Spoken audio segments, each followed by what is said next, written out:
ખખડધજ। મુખ્યમંત્રી ભૂપેન્દ્ર પટેલ હંમેશા ખરાબ રોડ રસ્તાને લઈને નેતાઓ અધિકારીઓને ખખડાવે છે, તેમ છતાં રસ્તાઓની હાલત સુધરી રહી નથી। ત્યારે મેગા સિટી ગણાતા અમદાવાદના રિંગ રોડની શું છે હાલત, જોઈએ અમારા ખાસ આ રિયાલિટી ચેકમાં।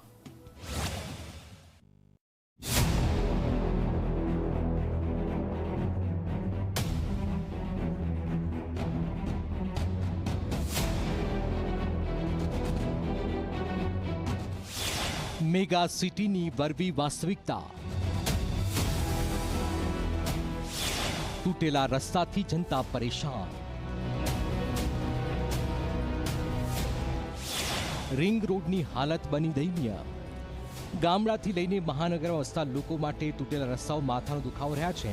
જનતાની આ જ સમસ્યા જોઈને મુખ્યમંત્રી ભૂપેન્દ્ર પટેલે 15 મનપાના ઉચ્ચ અધિકારીઓ સાથે બેઠક યોજીને રોડ રસ્તાનો વિસ્તૃત રિપોર્ટ આપવાનો આદેશ કર્યો। જ્યારે ખુદ મુખ્યમંત્રીને રોડ રસ્તાની ચિંતા કરવાની જરૂર પડી છે, ત્યારે આવો જોઈએ અમદાવાદના ફરતે આવેલા રિંગ રોડની હાલત કેટલી દયનીય છે।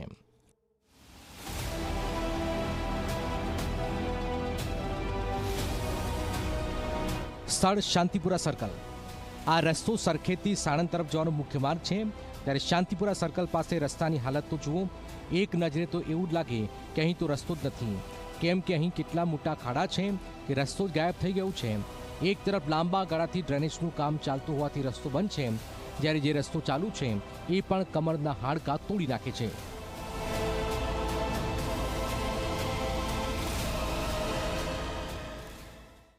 રોડ એકદમ બેકાર છે। બાઇક 15 દિવસે આ રોડ ઉપર સરખું કરાવવું પડે છે। એકદમ બેકાર રોડ છે, બહુ તકલીફ પડે સાહેબ। ખાડા જુઓ તો એવું લાગે બાઇક આખું અંદર કરી જાય।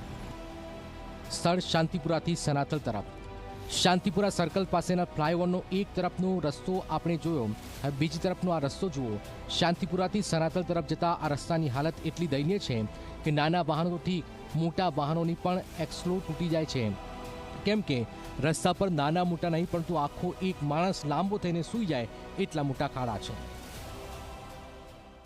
સરદાર પટેલ રિંગ રોડ કે જે અમદાવાદ અર્બન ડેવલપમેન્ટ ઓથોરિટી એટલે કે ઔડા હસ્તક આવે છે, તેના રોડની જો સ્થિતિની વાત કરીએ તો આપ જોઈ શકો છો હાલમાં શાંતિપુરા સર્કલથી સનાથલ ચોકડી તરફ જવાનો એક તરફનો માર્ગ છે કે સામેથી આવતા વાહનો કેટલી હદના વિશાળ ખાડામાંથી પસાર થઈને આવી રહ્યા છે। આપ જોઈ શકો છો વિશાળ લોડિંગ ટ્રક છે, તેની આગળની કેબિન રીતસરની ઝૂલી રહી છે, અડધું ટાયર ખાડામાં જતું રહ્યું હોય તે રીતના દ્રશ્યો છે, અને તેની પાછળનો ભાગ પણ એટલા જ વિશાળ ખાડામાંથી પસાર થાય છે। એટલે આ દ્રશ્ય ફક્ત શાંતિપુરા સર્કલની કોઈ એક તરફના નથી, બંને બાજુ આ જ રીતના અત્યંત ગંભીર ખાડા છે। વટવા તરફનો એસપી રિંગ રોડ, જેવી સ્થિતિ શાંતિપુરા સર્કલ પાસે છે એવી સ્થિતિ વટવા તરફના એસપી રિંગ રોડની છે।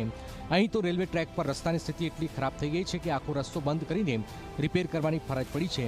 એક બાજુ બ્રિજનો એક તરફનો રસ્તો બંધ, બીજી બાજુ જે રસ્તો ચાલુ છે તે ખખડધજ બનતા જ વાહન ચાલકો પરેશાન છે।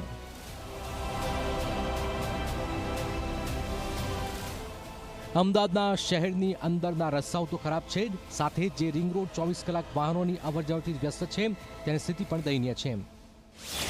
રિંગ રોડની જવાબદારી ઔડાની આવે છે। ઔડાના અધિકારીઓ કરી શું રહ્યા છે? લોકોને પડતી હાલાકી ઔડાના અધિકારીને ક્યારે દેખાશે? એસી ચેમ્બરમાં બેસતા અધિકારીઓ ક્યારે બહાર નીકળશે? જનતાને પડતી હાલાકી અંગે ઝી 24 કલાકે ઔડાના અધિકારીનો સંપર્ક કર્યો તો કોઈ જવાબ આપવા તૈયાર નથી। જવાબ આપવામાં આનાકાની કરી રહ્યા છે ઔડાના અધિકારી। સવાલ પૂછતા જ મિટિંગમાં વ્યસ્ત હોવાનો મળે છે જવાબ। ઔડાના ચેરમેન બંછાનિધિનું પણ નથી સાંભળતા અધિકારી। શું બંછાનિધિ પાણીથી પણ મોટા થઈ ગયા છે ઔડાના અધિકારી? આશ્રમ રોડ પર એસી ચેમ્બરમાં અધિકારીઓ ક્યારેક રિંગ રોડ પરથી નીકળે તો ખબર પડે કે લોકોને કેટલી હાલાકી છે, પરંતુ એમને તો એસી ચેમ્બરમાંથી બહાર આવવું જ નથી। હવે તો એએમસી કમિશનર જાગે અને કડક કાર્યવાહી કરાવે તો જ લોકોને તૂટેલા રસ્તામાંથી આઝાદી મળી શકે તેમ છે। અર્પણ કાયદાવાલા, ઝી મીડિયા, અમદાવાદ।